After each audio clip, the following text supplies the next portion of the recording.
Friday. It is Friday, March 10th, and roughly 1 p.m. Not in Hawaii, though, but it is 1 p.m. roughly here in Atlanta. What time is it where you are? It is 8 o'clock in the morning. So good Well, good morning. morning to you. Mahalo. Is that correct? Did I do that That's correctly? correct. And All we would right. say good morning, aloha kakahiaka.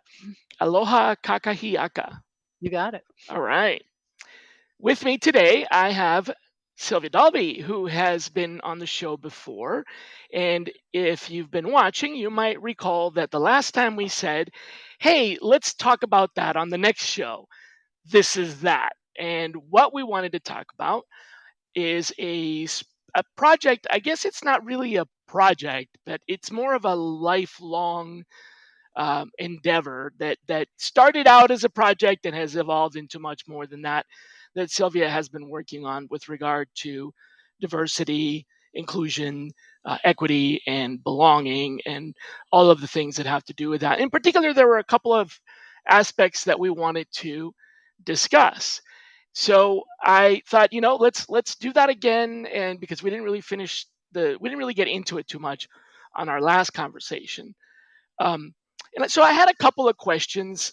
First of all, can you give us a executive summary of this inclusion project it's not really a project, but you know what I mean. It kind of give me Well, the executive summary so yeah, people. let's call it an initiative. There you I'm go. with the Smart Search applicant tracking software, and as you mentioned, I've had a lifelong interest and involvement with SHRM and other HR and recruiting organizations that to advocate diversity in the workplace. One thing I like about my product is, we've long kind of supported recruiting efforts and sourcing efforts in that area. But we had just launched a new AI tool, right, for searching resumes, and it did something called debiasing, which we thought was very interesting. And we wanted to talk with our customers about this technology and learn how they were using it. This actually evolved into a much broader discussion because we had more questions than answers. Yeah, And we don't were we like, all? don't we I've all? had several very well informed, highly educated, and intelligent people on this show to talk about diversity, and without a single exception, every one of them had more questions than answers. More questions than answers. There's always more questions than answers. So Yep. in fact, that's going to be Yep. the title of the blog post, right? There's More always more questions than answers. questions I than like that. That's answers. a good title for a blog post. Yeah. Well, so we called it smart inclusion and started widening the net. Like we wanted to talk to other people besides just our clients, right? And so we expanded it to talk to industry thought leaders, educators, people in and around the staffing business that and how these tools were being leveraged, particularly with the focus on AI. But that also morphed into more of a general conversation about what are the trends, the tools, the techniques that people are now embracing or using to deploy a better uh, a, a better commitment, let's call it, Mhm. to diversity in the workplace, in recruiting and equity in employment. So it's been a real learning experience as it continues to be. So, um, I wanted to. I'm going to quote slash paraphrase a couple of things from our conversations that I think are interesting to share and probably um, maybe even quote here.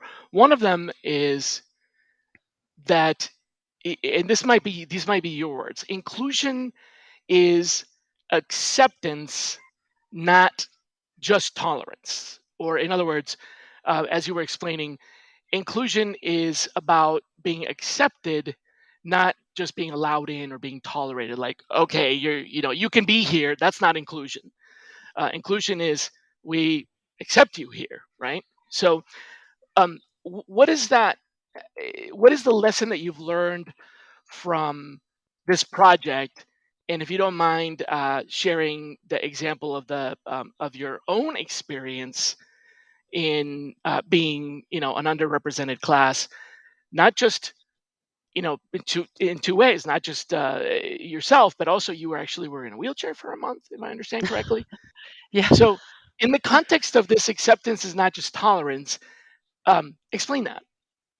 Well, uh, the Smart Inclusion series is a bunch of video conversations. And in one of the Oh, these are already conversations, existing. yeah, they already exist. They're Okay. on our YouTube channel. Well, maybe not all of them, but a lot of them, most of them. This is the And Smart Search YouTube channel, right? right on the Smart Search YouTube channel. And there was one where we talked about accessibility in the workplace. And this resonated with me on a couple of different levels. As I said, I broke my foot. And so for it was really a good 3 months. I was very much mobility challenged. And personally, it was difficult for me because my house is very vertical. I mean, I have a 3-story house. My office is on the top floor. And it was a big adjustment for me. I was in a wheelchair for a month and on like a little scooter, like a knee scooter. Now, since I work at home, I was able to make some adjustments. But when I went out in the world, I found I was treated a little differently. Uh, and I How also so? discovered, It's still well, you. It's the same you. it's still the same me. Like, but for example, I went to a concert and I went with a friend of mine who helped push me around. But I'm in the wheelchair. I get to sit in the handicap seats or whatever.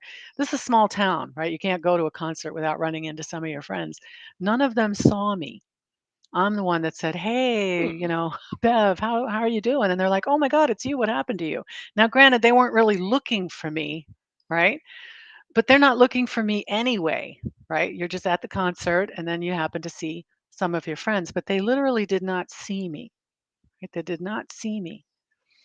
And this also happened, when I'm just kind of tooling down the street. Like people, you pass them by and they're looking, out above you, right? They don't really see you. So this was kind of an eye opener for me. And I got in touch with Denise Sukiyama. She was equal opportunity officer and ADA coordinator for the city and county of Honolulu. And I knew her from SHRM, like she's a longtime SHRM leader. So having experienced this, I talk with her about it because I only know her driving around in her little motor scooter, right? Like she has Hmm. like a power Yeah, chair I know what you're that talking about. that Yep. she drives But around now in. you're basically, also in a that's not self-powered, but and people didn't see you, like as in like you were invisible. Like I'm Yeah, they didn't notice me, right? They didn't like you would notice just me. be there, nobody would say hi or Right. Right. okay, Whereas if wow. I'm walking down the People who street knew as you. an who knew me? Yeah, people who knew you People who still. knew me, people who actually knew me didn't even see me, you know? Like, they were Okay, like interesting. like, "Oh my That's god, what happened to you?" So my situation was temporary, right? But Denise, right, her situation has been going on as long as I have known her. right. So we So had you this tell her really this and she's like, "Oh yeah, that happens to me all the time." right, right. So it was really we had a great conversation, and it kinda revolved around the idea of, people with mobility challenges are an untapped talent pool, right? Well, As as you know, I have dedicated a good portion of my life to that with the foundation that exactly. we help promote uh, recruiting and sourcing curriculum to people that have various disabilities because well for one it's actually a job that lends itself very well in that you can do it from practically anywhere, and a lot of times people that have disabilities have already made accommodations for themselves in their own home office, and employers would often, even though it's very easy to make accommodations for people with disabilities at work, employers sometimes they fear it, right?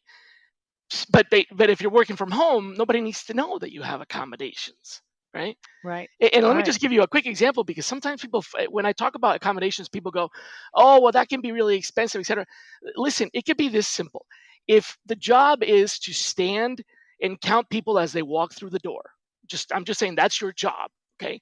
And you are unable to stand, then the accommodation is to provide you with a stool. I'm oversimplifying it, but that's the accommodation. So, how really challenging is it, right? But yet, companies fear it. So, the foundation has always worked with people that, for example, the blind. That's not necessarily can or doesn't have to be a wheelchair, but they are mobility impaired in a very real way, which is that it's hard for them sometimes to get somewhere that they Mhm. have never been before, like for a job interview. Now they can get somewhere with guidance and then they can get there on their own later on. There are, solutions for that, but it's difficult to go to interviews for the first time without some sort of guidance. So anyway, yeah, go ahead. Well, in the mobility, when we were talking about the mobility and people that work from home, this was back in 2016, right? So now here we are, 7 years in a pandemic later, and first of all, employers are finally coming around to the idea that a dispersed workforce, a remote workforce, or even a hybrid model is okay, right? And it has opened up fresh talent pools for them. But look, it took a pandemic for that light bulb to go on, right? And It took a pandemic for a lot of other light bulbs to go on too. And unfortunately, the light bulb flickered on, and then it's flickering off now. There's so many companies that are return to work. Now we're mandating. You got to be in the workplace, like worse than before. There was a company that goes nameless that never had a you must be in the office 40 hours a week policy, and after the pandemic, now they have one. Like they mhm, literally went mhm, backwards. right, right. Well, the other thing that's happening, this is kind of a little off topic, but it's the 4-day work week, right? Mm, People are doing this. They did a study in the UK about the 4-day work week, and they proved that the people were more productive, they were happier, they were less stressed. It's like it really was working. But here in the US, it's referred to as like the quiet quitting. Like, well, you can't possibly, do your job well unless you're here 5 days a week, right? And there, what right. was The it? The reality is pushback. that a lot of us Yeah. work 6 days a week. You know that. No, that's very true. That's very true. But there was a TikTok movement that's been going around now. It's minimal Monday or bare minimum Monday. And I think this is how people are giving themselves that 4-day work week. So Monday's a new I'm gonna Friday. do Is that what them you're trying to say? right. Monday's the new Friday. Like I'm gonna do the Friday's the new minimal amount of work. Saturday, and Monday's the new Friday, which makes Tuesday the new Monday, Right. and Thursday the new Friday. I'm confused. Yeah, I'm confused too. But what was astonishing for me for the whole Smart Inclusion project is that there were so many aspects of the idea of diversity and what it meant, right? What it meant to people Yeah. personally, what it meant for employers, how and why an inclusive workplace really is better, right? Like in everything else that you look, diversity is a strength, right? Like you want to diversify your portfolio, right? Yeah. You want to have diversity in No, there's no nature. doubt. Intellectually, everybody knows and understands that diversity is important and necessary and valuable. The challenge isn't getting people to understand that conceptually. The challenge is getting rid of the and not and I'm going to correct myself, not getting rid of, but the challenge is becoming aware of the bias. We had another guest on the show that said that the bias is inevitable, that Hmm. everybody has bias, and there's nothing you can do to stop it. In other words, you can't stop having a bias, but you can Hmm. do something about your bias. First of all, it comes from, hey, this is understanding that you have a bias, and then preparing yourself so that it doesn't impact your decisions. So that's really what it takes. And I think what's really terrible that's happening is that there's so many definitions, not just in the United States, but globally. If you just took the country of the United States, here we have a hard time defining diversity. But if you tried to take that international, I used to sit on the ANSI, the American National Standards Institute's um, board for the International Standards Organization, ISO. We were coming up with HR standards for the world, which is 100 and some odd countries that practice. And there was the topic that kept coming up of creating a diversity standard worldwide. Every time this topic came up with the ISO, it was shut down. And the reason isn't because diversity is unimportant. The reason is because nobody can agree on what it is. Hmm. And then in the United States, we've now added much more confusion by saying, well, diversity isn't just diversity. It's important to have diversity, but also inclusion and also belonging and also equity. And that's now making four complicated ideas out of what started out as one idea that we still have not very well defined. Hmm. That's interesting. In one of our conversations, this was with Kelly Slade at Relias.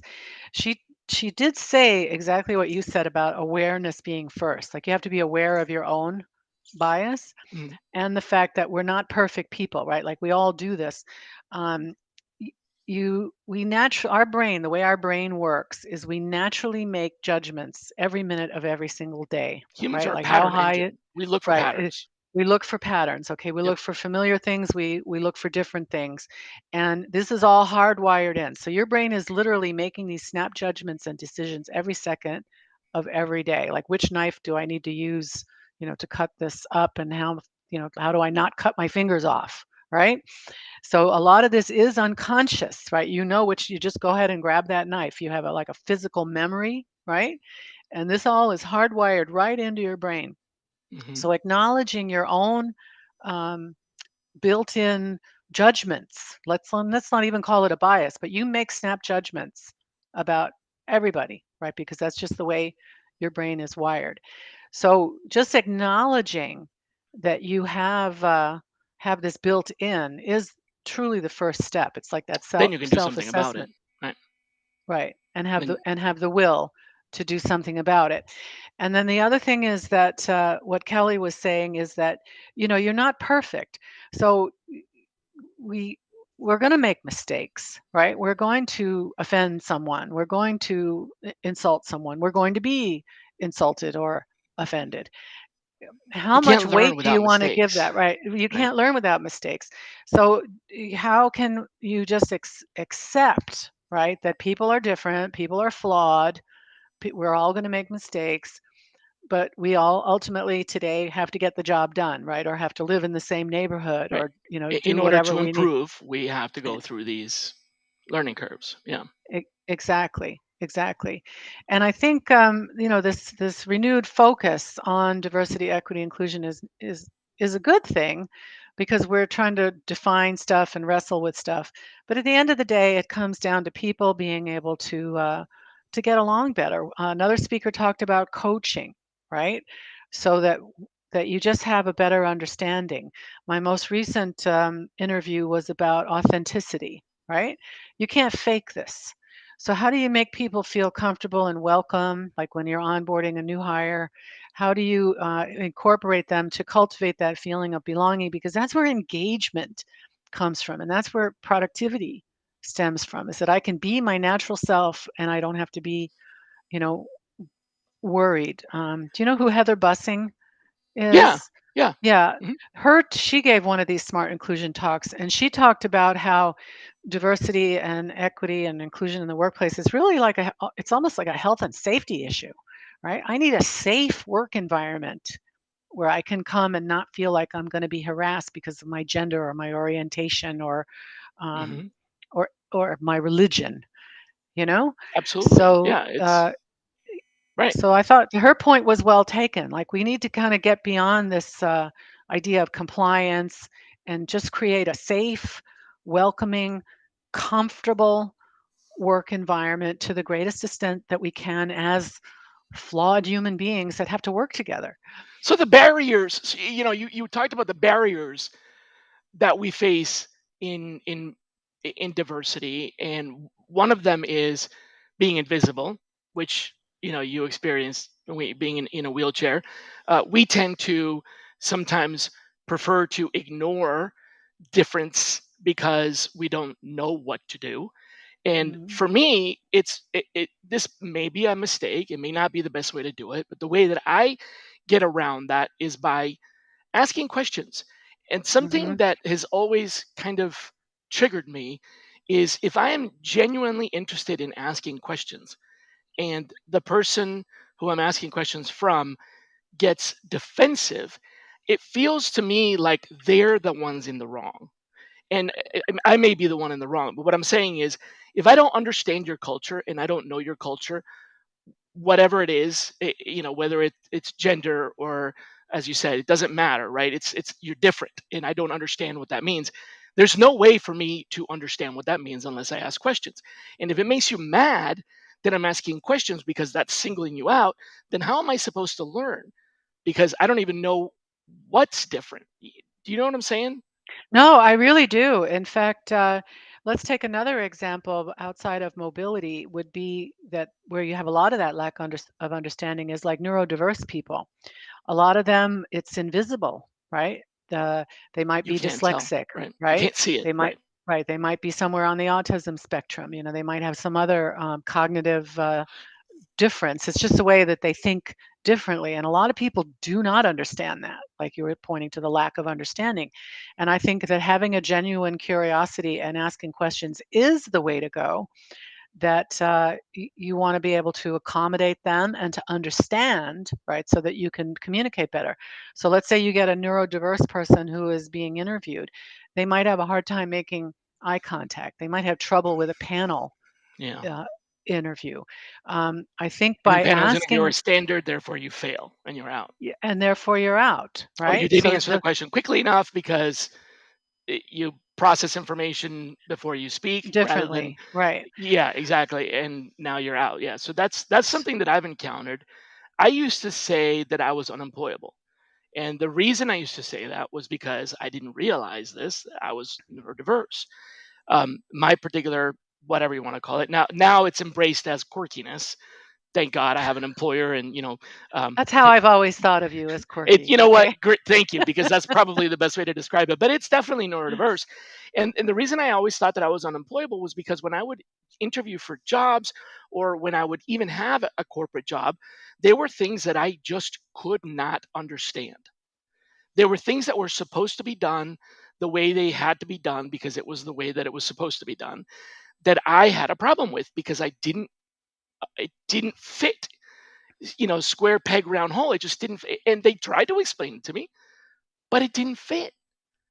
So I ended up, you know, getting fired or quitting because it just Because it I was might have liked the frustrating. job, Yeah. but it just was yeah, it was frustrating in these other ways. So that's the opposite of being invisible. That's actually kind of being, I don't know, noticeable. But I get what you're saying. And so whether you're invisible or too visible, or people are ignoring you because you stand out, it's still the barrier. So we have two barriers. One is people don't see you, and the other one is people see you and avoid you. Right. Or they don't understand you, right? But They, is it okay to ask questions? Because that's well, what I do. Am I in I, the I, wrong th- here? I think so. No, in fact, I think that employers do need to ask questions, right? Because, like, take accommodation, like you're setting up an interview, right? Maybe it's a neurodiverse people, maybe it's a person with a mobility challenge. It's I think you should ask all applicants what they need and provide all applicants with the process, right? Like let them know this is what's going to be required. So, for example, if I'm a blind person and I got to navigate all across town to someplace else, right? Perhaps I can request an accommodation that that first interview be virtual, right? Because it's going to be very difficult or time consuming or whatever. Right. And I don't know yet whether or not I'm really even interested in this job, right? And that's because But then that's you what ends get up happening. Yes, that people just opt themselves out, they right? Like they exactly look at right. like they get reach a certain point in the process and like you said, you just got frustrated and you're like, "Pff, I'm done." Right? Well, how many Yeah. people don't even make it through the interview process? How many people don't Much apply because they're afraid that they're not going to be able to be granted that virtual interview? right. Yeah. Or Or what be about if you accommodated. are disclosing that you are blind and it's not even a matter of discrimination at this point? It's a matter of revealing medical information that maybe your employer doesn't need to know, Well, that's a great question because I think a lot of people don't self-declare things on the front end of that process. They first of right? all, they don't see it's necessary yet, right?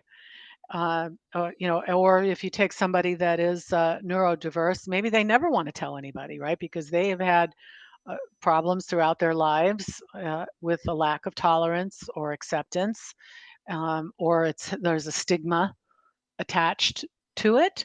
So if they can get away with like not saying anything, why wouldn't they? Right. Right?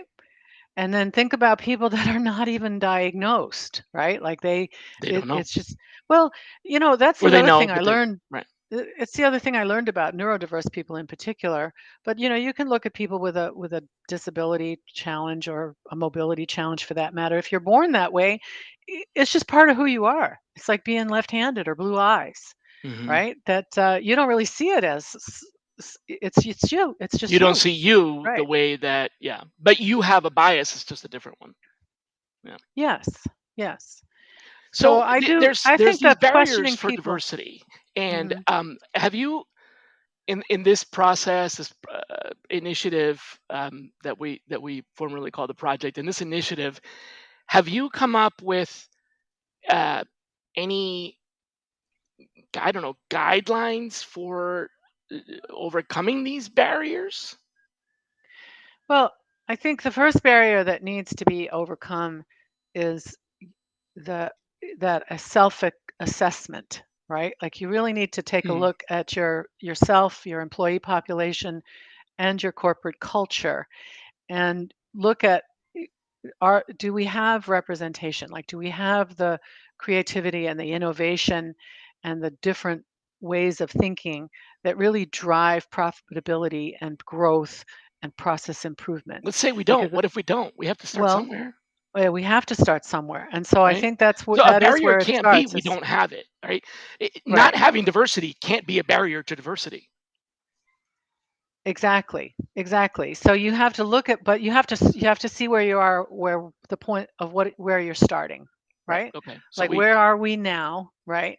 And how can we incorporate more diverse hiring practices and uh, business processes? Because it's not okay. just about hiring; it's about engagement and getting, the company to grow. So start with understanding Start with your bias. understanding where you're at, right? What's your Get point of with view? Okay. What's your point of view? This goes right down, this has to be organic, right? This can't be something that management does, right? It has to come from within. We do this ourselves, like here within our own company, is where are we at? Like we've incorporated into our own training programs. Like it's not a separate training, it's just part of our ongoing training. This is what I don't know, our sexual harassment policy is, and then here's our manual about how we do everything. But when you get feedback from your workers, they have to be able to buy into it, because if management says this is going to be our diversity policy, it's meaningless, right? People have to know that it's true, it's authentic, and be part of it. So, like, let's say you're designing those interview processes, right? You should be talking to people with mobility challenges, people that are neurodiverse, people that are people of color, and making sure that your process, your job descriptions, your and your offers, right? Are we paying people fairly?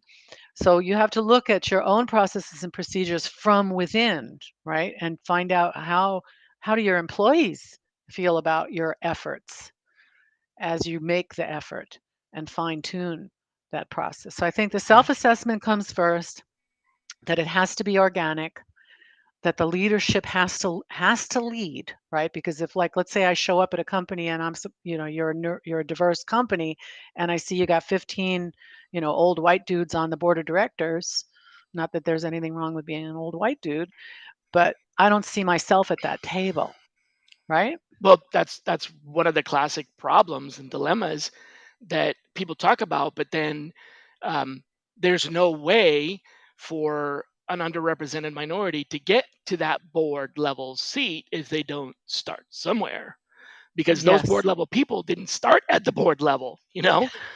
And exactly. so Exactly.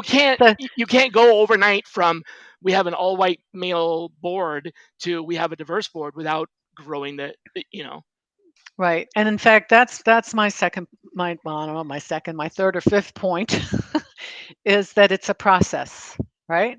This is that was the other thing that emerged for me big time. It's like, yes, we've come a long way. Yes, we still have farther to go, but it'll always be that way, right? This is always going to be an ongoing evolutionary process as we find new and better ways to do everything, right? Whether we're using technology or whether we're coming up with new products or services to provide people, that this is the same process, right? How can we grow the company by involving and engaging our employees and getting those different perspectives so that we're always pushing to move that needle forward? Mhm. So you're never really done. It's kind of like furnishing your house, right? Like once you get By the the new time you carpet furnish it, in, your furniture's it, outdated. Yeah, well, no, but I'm just saying, like, now you got a new sofa, well, now you gotta have new A new drapes, coffee okay? table or a new, yeah, right. Or get a new coffee table. So it's like you're never really done, right? Or then, like you need to convert that spare bedroom into a mother-in-law apartment because your family needs have changed, right? Or you're going to have Mhm. a new baby and now you need to add a wing, right? Or, you know, a bathroom. So you're always in this process of remodeling. I'm going to stretch this analogy a little further, or furnishing the house because things get old, they get dated, right? Things that worked yesterday are no longer going to work. And when you're not growing and when you're not learning, that's when you're dying, right? So companies that don't want to grow and learn and change over time are the ones that, Start get shrinking and stagnate and start go out of shrinking or they business, get yeah. bought by somebody else that's doing We know things that, and yeah, we do know that. right. So, alright, so let's go into, the other barrier that I think we need to discuss, which is the definition, right? Mhm. We have, uh, we started with know you have bias, then identify, do an audit, self check, whatever, right? Recognize it and start somewhere, okay? Because you can't just all of a sudden overnight solve it. But what about this other confusing thing about diversity that sometimes it means different things to different people, or that some organizations, trying not to point any fingers here, consider diversity to be black men or black women. And it's like they just categorized one individual underrepresented minority and that's the definition. So however you define it, it's broken. And I'm gonna there was something that you said that I think it was a quote for someone else about the difference between diversity, inclusion, belonging, and equity. Who was that that you were quoting? Oh, her name is just right out of my head. But I was on like a LinkedIn learning. Got it. Uh, So let me eh, feed it back to you, and then you'll probably remember. So the definition was diversity is being invited to the party. Inclusion is being asked to dance.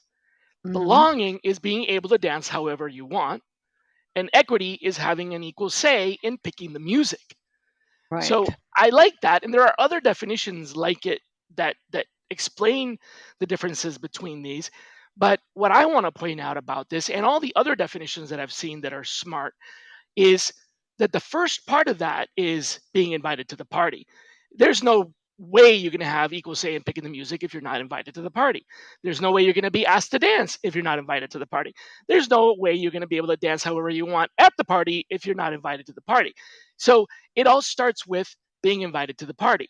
The problem is, this is the third barrier, I think. We don't know you. So how are we going to invite you? Or you're inviting them for the wrong reason. Like, one of the, What if we're not interview inviting them because we just don't even yeah, but know? if you're not invited, you don't exist. Yeah, and That's my that's, point. So the other barrier is, I think, awareness of, yeah. and that's where the definition comes in. And the reason I'm telling you this is because I've been asked many times to work on diversity initiatives. Sourcing has been, sometimes made the scapegoat of diversity. I started diversity sourcing a long time ago in 2003. I believe it might have been the first official, team that did nothing but diversity sourcing in the United States, anyway. And it's always bugged me that they have this narrow definition. No matter what, there's always this narrow definition. And I finally landed somewhere where we are, as an employer, we are opposed, completely opposed to the definition of diversity because, in and of itself, is discriminatory. In other words, if you single out groups, there are some you're going to leave out because you don't know. And that's the problem that I've always had with it. If you say diversity is about the categories that are protected by the EEOC, a lot of those categories don't include me. Some Right, of them do, but right. some of them don't. And there's Well, categories that haven't even been created yet. So let me finish what I'm saying though. If you say diversity is ethnicity, religion, gender, sexual orientation, genetic, I forgot the genetic one. You remember? So you're defining it this way.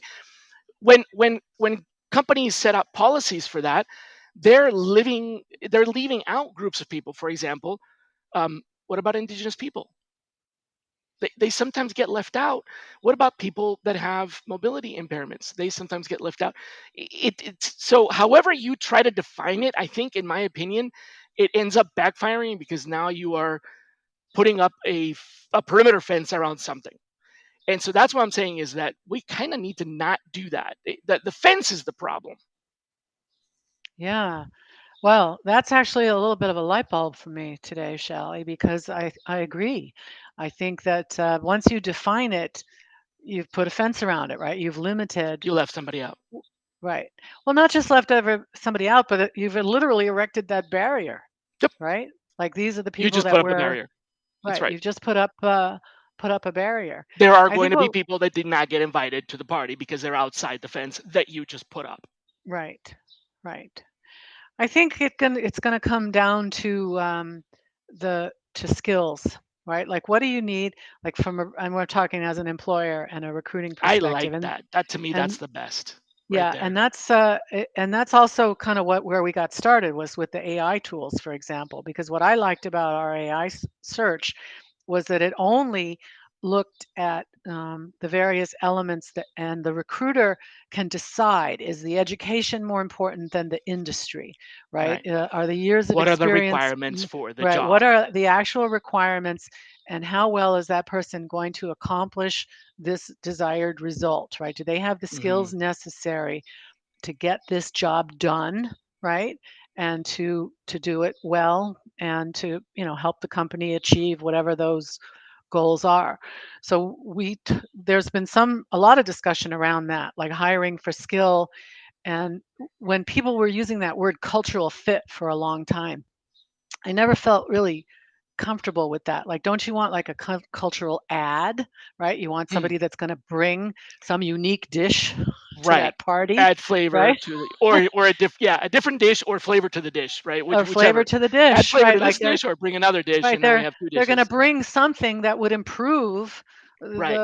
the buffet, Not right? just be another ingredient that we already. Yeah, I get that. That's exactly what I'm talking about. And we don't. And that's the thing is we don't know what all the ingredients are that exist in the world, Right. and we Right. shouldn't be So defining that. That's always been the problem that I have with it from yeah. 2003.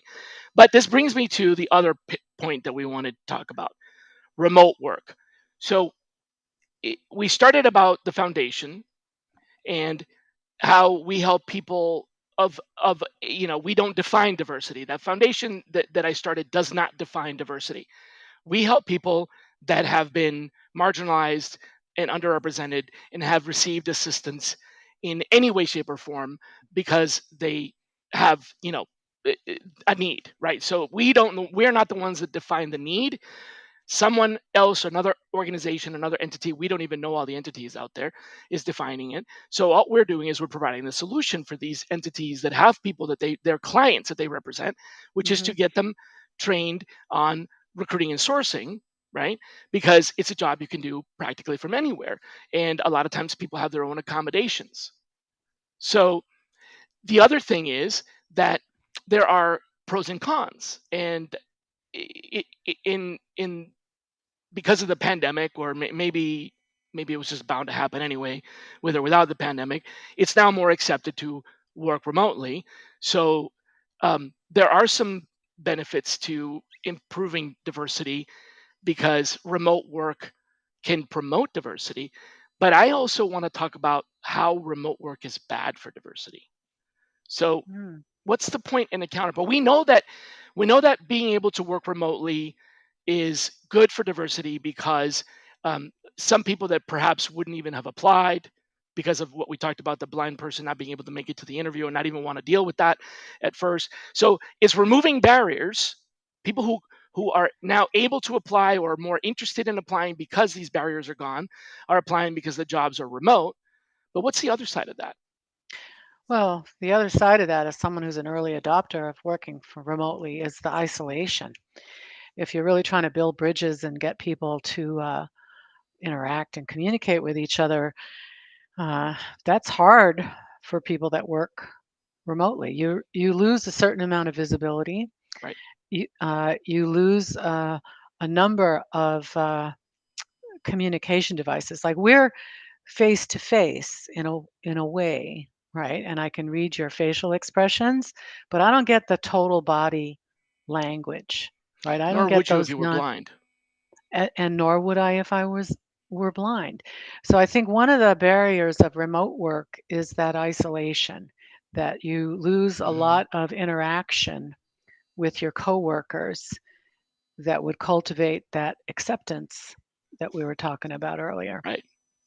So in other words, you were able to, or you were able or more comfortable applying for the job despite the fact that you have a spinal, whether it's an injury or it was congenital, and you basically are wheelchair bound.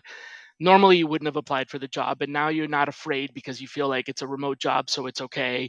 I'm not going to get discriminated against. Now you get the job. Now you're working at the job, and nobody knows because you're on virtual calls, and the camera doesn't pan down, so you could be essentially wheelchair bound and be doing the job, even be on video calls, and nobody would ever know.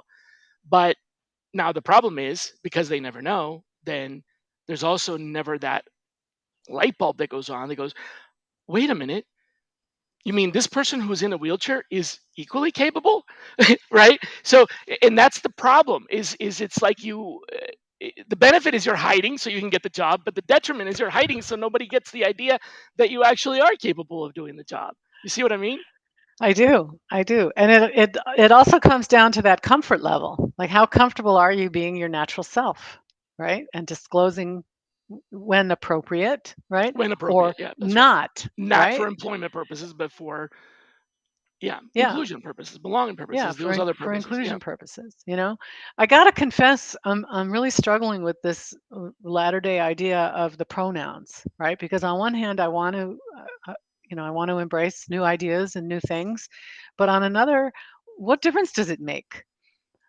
You know, it's like if I need to Yeah. just be accepting you as who you are, I kind of see it like none of my business, like unless you I'll want tell to you tell what me. I'll tell you what difference it makes because my daughter and I have had this, what started out as a conversation very early on, and for private personal reasons, and has evolved into an ongoing debate. And that is, she's in the middle of this change where pronouns are practically being invented by by the minute, right? And there's not a line that they're drawing yet, her peers in in high schools. um, but we have this conversation a lot, and here's the line that I've drawn and that we've drawn together that we can agree on: her having an alternative set of pronouns. So you can use the pronouns that you want, and you can ask me to use the pronouns that you want me to use with you, right? So you can have whatever pronoun you want, and you can ask me to use that pronoun for you. But what you cannot do, and you do not have a right to, is to tell me I need to use pronouns. And that's the problem that I've been seeing with this is it's I've been asked to add my pronouns to my signature. I'm sorry, no, I don't want to do that. That's violating my rights, my personal preferences, my identification of myself. I'm willing and more than happy to, with my daughter included, even though I made lots of mistakes, and this is how I learned that she wanted to be referred to by different pronouns for a time, and it was tricky, and because I messed up, and she took it very personally, but um, I learned from that. However, when somebody says I have to put pronouns on my LinkedIn profile, that's you know, uh, I don't want. You can call me whatever pronoun you want. That's my choice. If you want me to call you by a particular pronoun, tell me, and I will respect that to the extent that I am able to. I would probably make a mistake or forget, and and my daughter says, if you make a mistake, don't apologize, just acknowledge, oh, sorry, that's, I didn't mean that. Doesn't work. She said, it's not an apology. It doesn't really work. I've already been hurt when you use the wrong pronoun. So just say, I didn't mean that. I meant this, and move on. Okay, I can deal with that. So let me call you whatever you want to be called. Don't tell me that I need to be called myself something. That is to me where I drew the line. Is other people enforcing pronouns on me, not telling me to use their pronouns, but telling me Right. I have to use pronouns. You see what I Right. mean? I That's the do. line that In I fact, draw. I'm glad that you said that because I kind of feel the same way. Like, yes, I acknowledge you want to be referred to as however you want to be referred to, and I respect Great. that, I and will I respect will that. do that. Right. Right. Um, but I've just been me, and I don't want to be boxed in by that. I know To me, that's exactly. just another one of those little barriers, right? It's Like another now thing that you're I've forcing on me. defined myself. It's like There's the fence.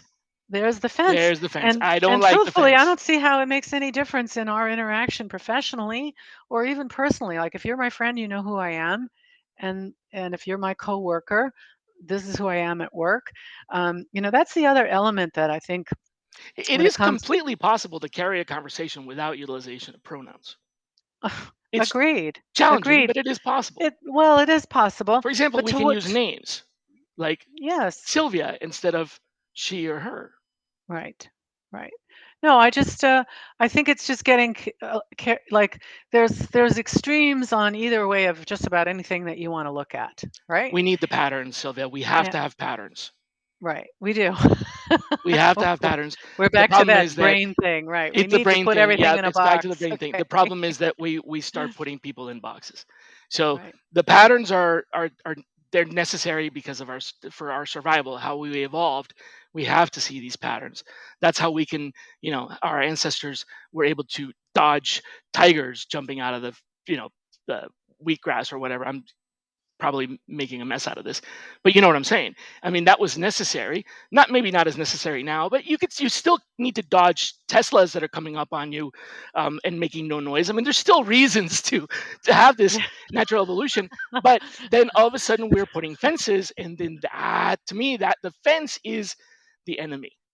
The fence is the enemy. Yeah. Actually, speaking of fences, I've been looking at the chat here, and our friends over at Recruiting Blogs made a really fascinating point that I want to touch on, and that's it's noted that remote can be discriminatory that Against. for Hmm. the digital divide, right? Like the people that don't have internet actions or because of the Or adequate. socioeconomic status, right? Right. They Like might have, but it's not sufficient to be able to do the job remotely. That's right. right. Well, I'm particularly thinking of a thing that was sprang from one of my conversations in the smart inclusion, where women tended to bear the brunt of this, especially on the lower income Hmm. strata. Let's say I am a single mom and I have 3 kids. I have one PC in the house and a slow internet connection. And now I need to work Mhm. remotely, and my kids are supposed to go to school remotely, They have to go to school right? remotely too, right? So it's Eh, it's not it's not the lack of internet. It's it's inadequate internet. It's not the lack of right. computers. It's Oh, we inadequate, insufficient. Right. that insufficiency is pick a part of rural America, Hawaii Island included. I mean, for all intents and purposes, the only reason, one of the reasons I'm living in Hilo is I have fast internet. Like some of the other towns I looked at, I'm like, no, it'd be like going back to dial-up. Not going to Right. happen, right? Because I'm dependent on this technology. And now in the Yeah. modern age, right, we all are to some extent.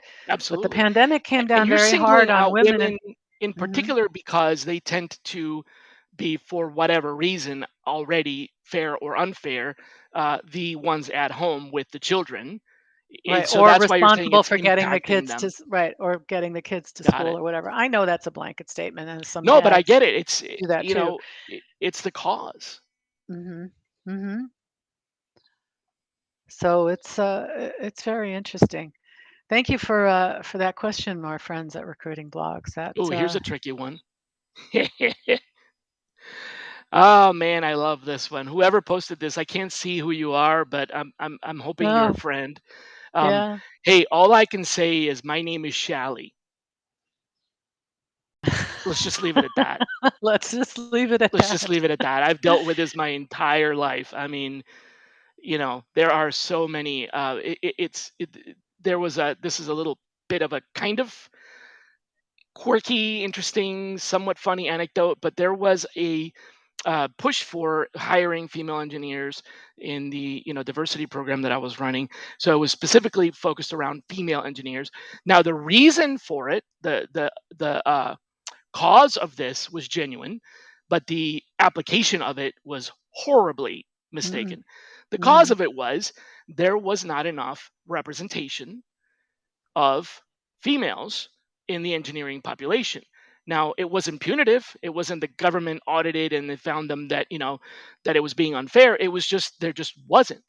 But the execution of it was very, very wrong. The execution of it was that this leadership wanted there to be 50% of the population female engineers, which kind of makes sense if you don't think about it at all. But if you think about it a little bit, you realize that only 15% of the population of people that have computer science degrees are women. So 50% would be a grossly overrepresented majority and impossible to obtain.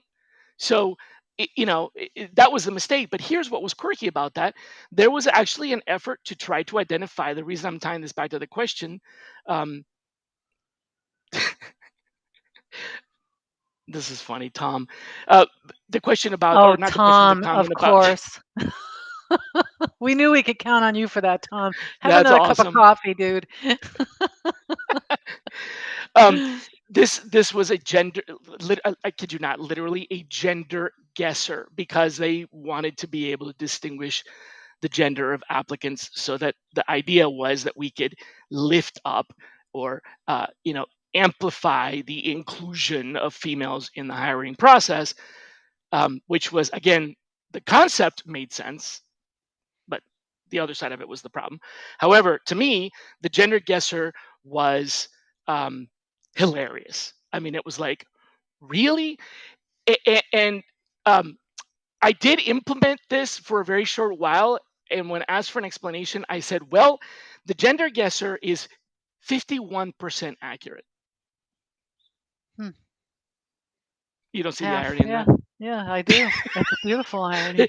Literally, pretty much half and half. So Right. it was like, and the problem is exactly what the person that posted about the shortened or abbreviated names or just simply androgynous names completely original. Like your name may very well be Pat, not short for anything. It doesn't have to be short for it could just be Pat and or Lee and or Kim and or um, and that's an example of names that are androgynous in and of itself as a nature of the name. Then you have Mhm. names that have androgynous tendencies because of their regionalisms, like Shannon can be a male name. Right, right, or Carol, That's right. In So fact, the every gender Carol guesser I was know is a just, man, so you know, figure that out. right, And then you have, like, what I call the hippie names, right? Like Rainbow. right. Okay, Or call me Native American Bo. names or Asian Yeah, names right, and or, then exactly that you know, you don't really know, right? Because that's not your language or your culture or they just that don't you use would, gender. There are cultures right. where his and hers are not, they don't exist. Something is theirs. Mhm. It's not Mhm. hers or his in that Mhm. entire culture. And there are cultures that I visited in the world where they don't have the concept of property. In other words, they don't have a mine either. So Mhm. this is not my child. This is our child. You're not my uncle, you're our uncle. There is no possessive. So Right. culturally there's diversity as well that expands way beyond the concepts that we understand in business today. And that's why I was Mhm. telling you before that diversity in the United States is a very limited concept. When you go outside of the United States, diversity is much bigger. It means Mhm. so many different things. There's a company that I worked with that had a 7-day work week. Do you know why?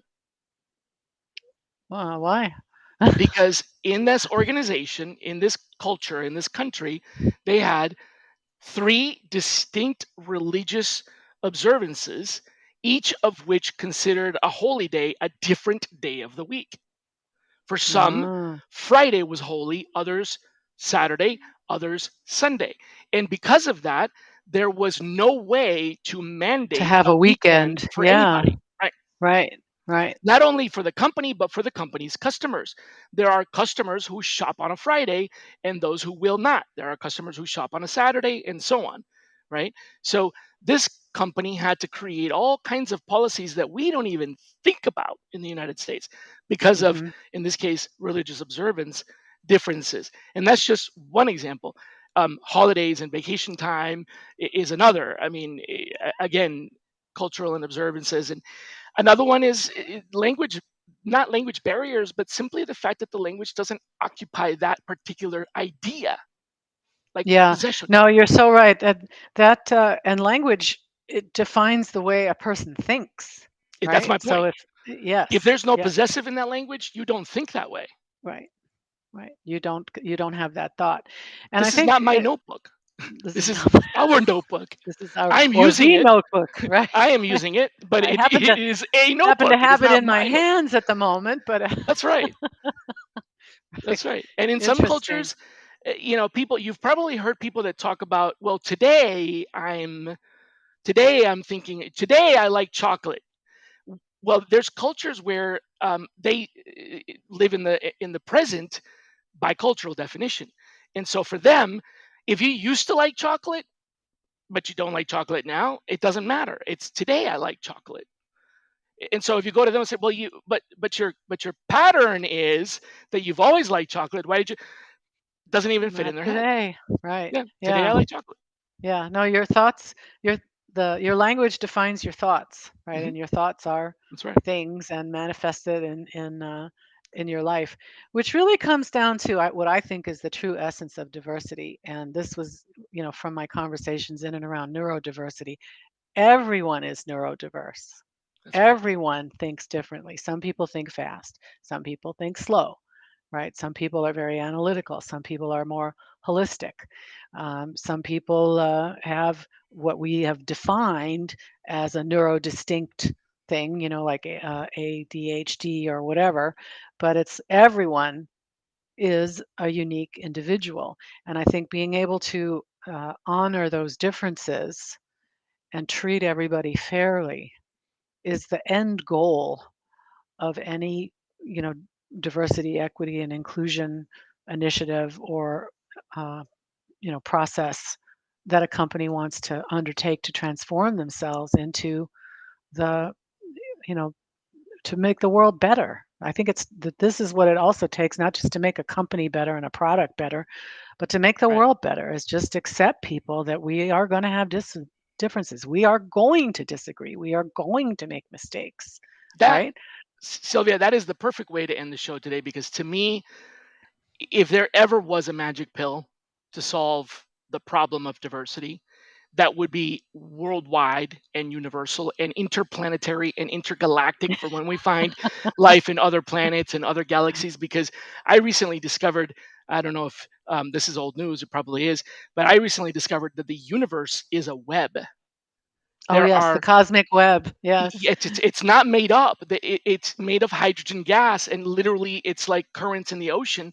It connects yes, planets together. So there's got to be something else out there. So at some point, this definition of diversity is still going to include that because I think this it comes back to everybody is diverse, and so putting the fence in is not going to work. I think what we need to do is recognize our own personal bias, identify that that's the pattern that we have, and forget about the fence and be right. accepting of the fact that it doesn't matter that we're both white males, we're still diverse between the two of us.